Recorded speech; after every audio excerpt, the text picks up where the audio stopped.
Ben 100. Yıl Üniversitesi'nde okuyorum. 1. sınıf terapi ve rehabilitasyon bölümü okuyorum.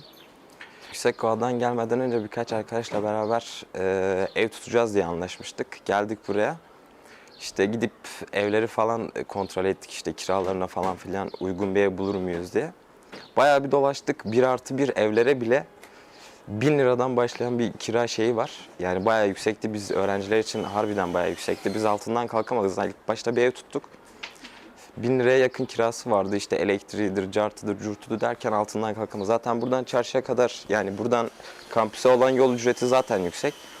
Her gün gidip gelmek de bayağı bir maddi açıdan bize sıkıntı çıkarıyordu.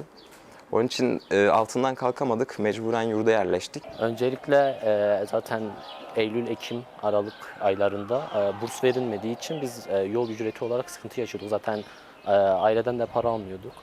O şekilde burs verildikten sonra da zaten 850 lira oldu. Zaten önceden 650 liraydı. Bu son zamanlarda işte 150 liralık bir zam geldi.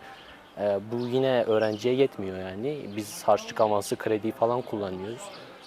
Yani şu an zaten borçlu durumdayız bu şekilde.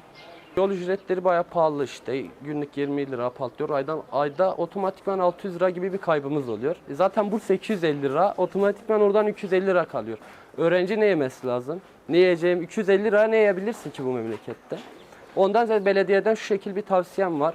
Yani bu öğrencilerin biraz daha yol ücretlerinin biraz daha düşürülmesi ya da bunlara ayrı bir bütçe, bir fon hazırlanmasını rica ederim.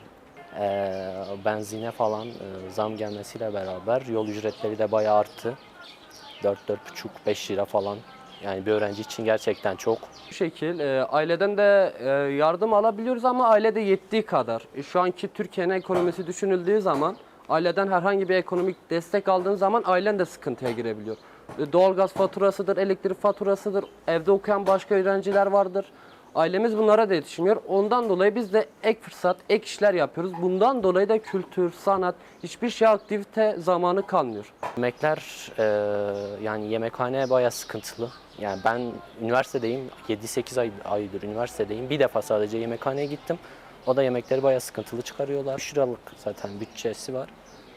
Ama yemekler sıkıntılı yani. Kötü çıkıyor yemekler. Dediğim gibi yan işler yapıyoruz. Anket işleri, ek gelirler. İşte işveren yok zaten.